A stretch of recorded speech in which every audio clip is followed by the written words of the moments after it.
Before diving into this incredible story, consider subscribing to the channel and hitting the bell. Every story here has something to say, and you won't want to miss a single one. In the vibrant heart of Chicago, where skyscrapers seemed to touch the clouds, the Tower Vanguard Technologies stood proudly, a column of glass and steel reflecting the shifting lights of the city. This monumental building, with its clean, modern lines, embodied the triumph of innovation and boundless ambition. Inside, in its vast glass spaces, senior management was sculpting the future of technology, drawing up strategies that promised to disrupt markets and captivate the world. But behind this sleek, shiny facade, far from the glare of the spotlight and revolutionary ideas, darker, quieter dramas were playing out. Tender rivalries, inflexible power struggles, and sometimes the worst of human behavior unfolded in the shadows. At the top of this hierarchical pyramid reigned Gregory Shaw, a man as brilliant as he was feared. His imposing silhouette stood out in the light of the top-floor offices, where he ruled with an iron fist over an army of employees, all subject to his piercing gaze. Gregory's arrogance was no secret. It showed in his contemptuous smiles, in his irrevocable decisions, in that tone that never admitted dispute. His need for control went beyond simple management. Every detail, every word, every gesture had to pass through his filter. His contempt for underlings was famous, a heavy shadow over the lower floors. Employees who dared to stand up to him rarely did so for long. Among this crowd of anonymous people, a woman moved silently, an almost invisible, almost transparent presence, Martha Jenkins. For over 20 years, Martha had tirelessly paced the corridors, offices, and meeting rooms of Vanguard. Her pale blue blouse, simple but clean, was her uniform, her discreet armor. She knew every corner of the building like the back of her hand. The secret passages, the forgotten corners where indiscreet conversations came to life, the glances exchanged behind closed doors. She had heard the hypocritical smiles, seen the hands shaken with dubious intentions, and heard the most acidic gossip, the kind that slowly poisoned the air. She had also endured the daily humiliations, the sideways glances, the sneering remarks in low voices, the condescending orders, the stifled laughter in her presence. But never, never had she let these invisible blows undermine her dignity. That day, however, something was about to change. The air seemed heavier, charged with an invisible but palpable tension. At dawn, Martha pushed her cart, laden with cleaning supplies, through the vast corridors of Vanguard. The morning silence enveloped the place in a strange solemnity. Her blouse, worn by the years but still impeccably pressed, slid gently across the polished floor. Around her, the first silhouettes appeared. Employees in perfectly tailored suits, heels clicking confidently, their gazes already turned toward their objectives for the day. Some barely acknowledged her with a mechanical nod. Others exchanged smirks, complicit in a cruel game that she was playing without ever reacting. Yet Martha preferred to ignore these microsocial rifts. These little digs, these heavy silences, were only background noise in her day. Her concentration was elsewhere, in the minutiae of each task. She cleaned with meticulous precision, polishing surfaces, aligning chairs, emptying trash cans, restoring the shine to every corner. For her, this ritual was more than work. It was a silent affirmation of her worth, a refusal to be erased. That Thursday morning, the atmosphere in Vanguard Technologies' main meeting room was charged with an electric, almost palpable energy. The cold glow of fluorescent lights swept across the immaculate walls, and the large windows let in a still timid autumn sun.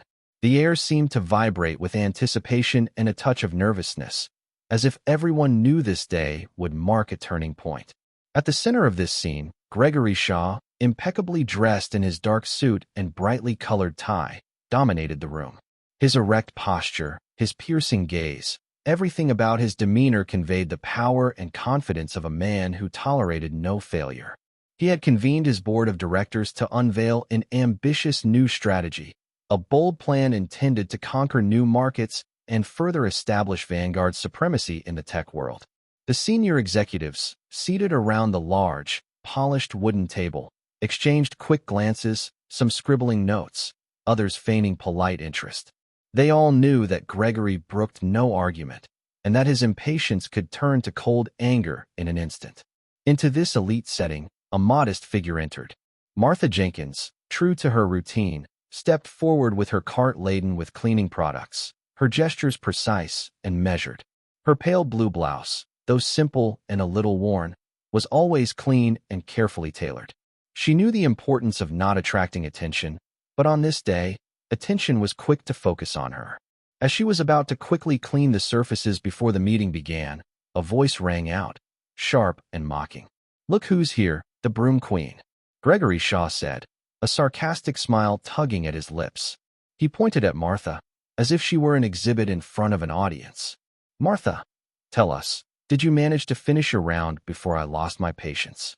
The silence cracked under the weight of this attack. Then, laughter erupted. Some executives burst out openly, carried away by the ease of the mockery. Others displayed feigned politeness, pretending to disapprove without actually intervening. All eyes turned to Martha, who felt the flashes of this contempt like invisible arrows. A shudder ran through her, but she didn't let it destabilize her. Lowering her eyes for a moment, she concentrated on not responding, on not giving these humiliations the space they demanded. She resumed her work, her back straight, her gestures methodical, each movement charged with a fierce determination not to let these insults crush her. Yet behind this apparent calm, a storm was brewing. A dull force was growing within her, a silent but powerful anger. That day, for the first time in a long time, Martha felt her limits creeping dangerously close. It was no longer a simple patient tolerance of daily cruelty. It was an inner promise, a silent commitment never to be brought low again. And as the laughter faded, as the glances turned elsewhere, Martha knew that nothing would ever be the same again. The meeting was in full swing in the glass-walled main room, offering a panoramic view of the city stretching as far as the eye could see. Gregory Shaw, standing at the foot of the large oval table, commanded everyone's attention with his almost arrogant confidence. His speech was rhythmic and precise, each word carefully weighed to impress and impose his vision. He outlined his plan for conquering the market with the certainty of a man who believes he holds the absolute truth. Around him, the senior executives nodded unenthusiastically, often charmed by his authority, sometimes simply muzzled by their fear of some reprimand. Power and ego dominated the room, weaving a web where loyalty was measured by complacency. In the midst of this scene, Martha advanced slowly, silently, pushing her cleaning cart. Invisible to most, her face remained impassive, almost frozen in a neutral expression, as if she were a ghostly presence. Yet some glances furtively caught her eye, intrigued by her patience and calm in the face of repeated mockery. Then Gregory's voice rose, sharp, mocking. "Martha," he said with a cruel smile, "if you ever want to apply for a position at this company, I suggest you start by learning not to drag your broom around everywhere." A burst of laughter escaped from several executives, some loud, others stifled, but all complicit in this collective humiliation. At the back of the room, a young executive, Ethan Parker, more reserved and sensitive than his colleagues, exchanged an embarrassed look with Gregory, silently disapproving of him. But he said nothing, caught up in the surrounding dynamics. Martha, for her part, felt a dull anger growing within her. Every contemptuous word, every burst of laughter, every mocking glance struck her dignity like so many invisible wounds.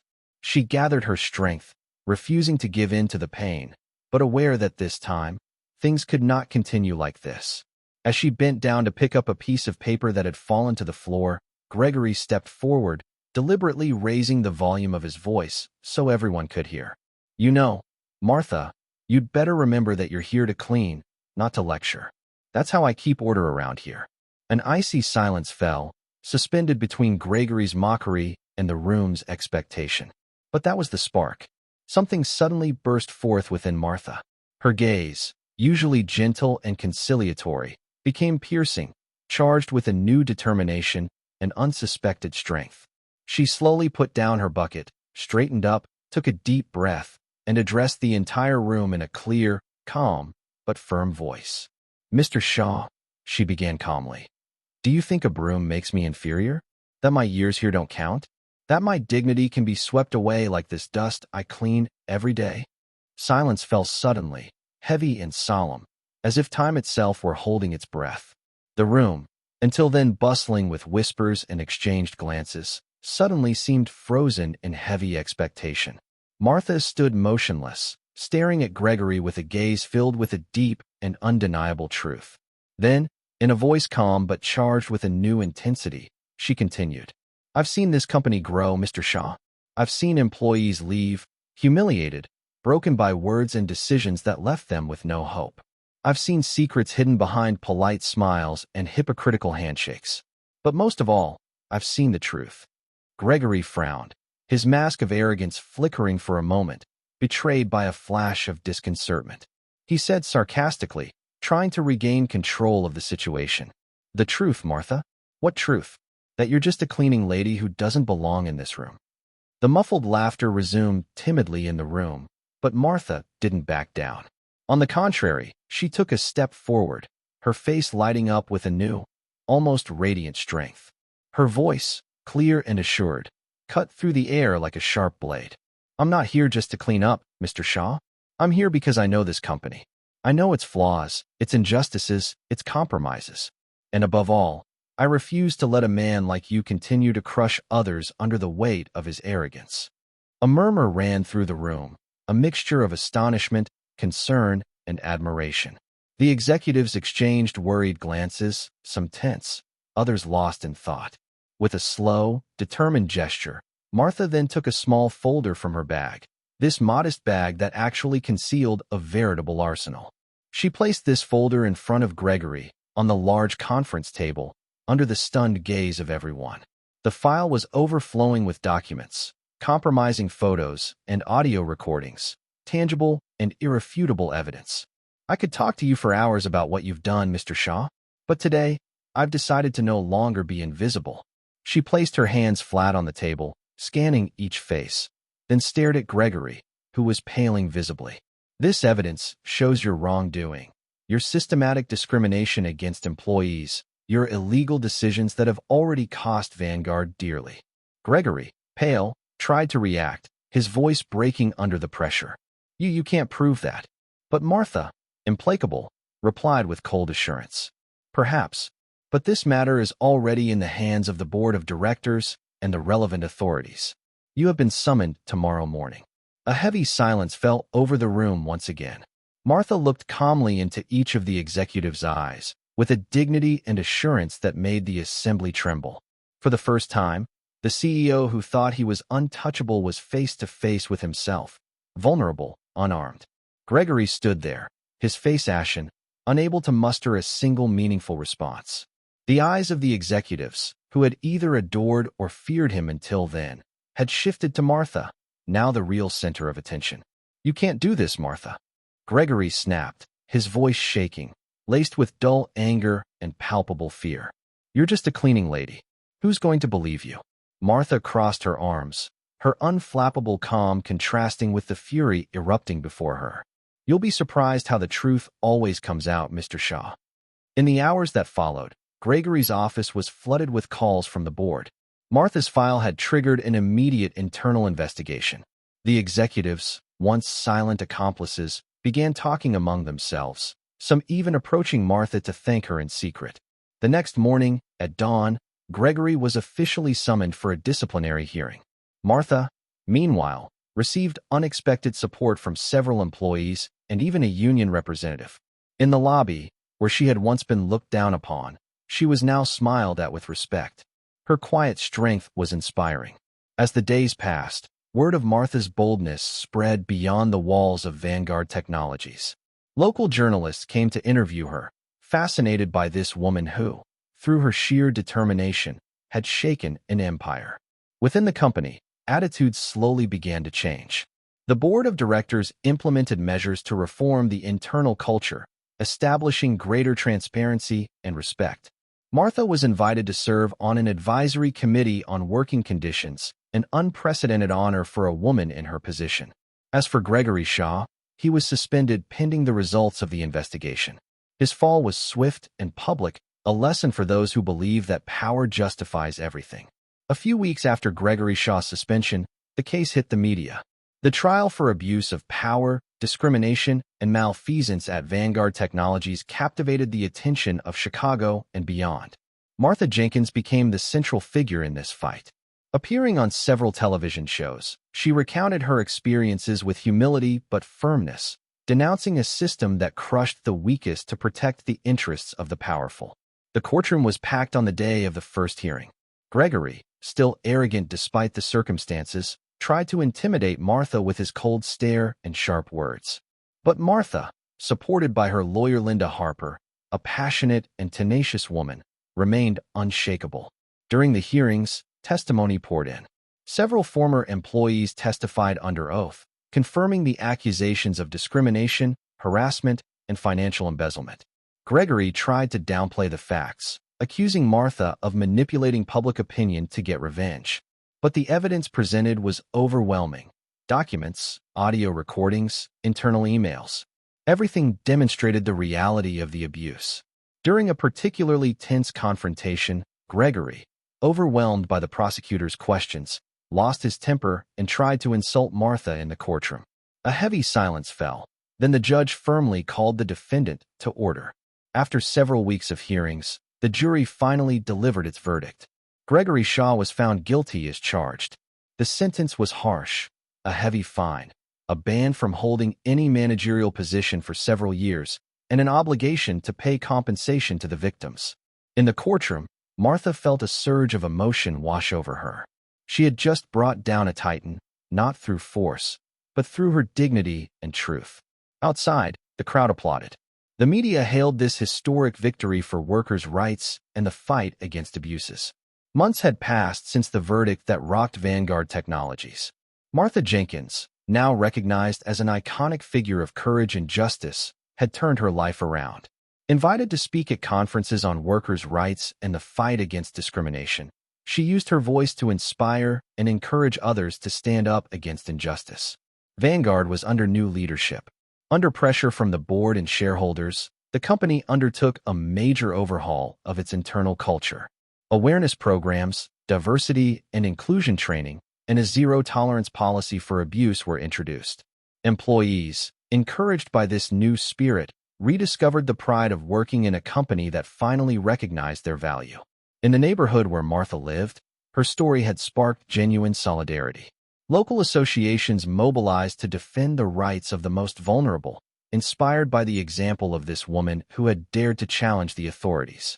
And for Martha, every morning she crossed the threshold of her home, it was with the certainty that her dignity was no longer a solitary battle, but a collective fight, a flame lit for those who would come after.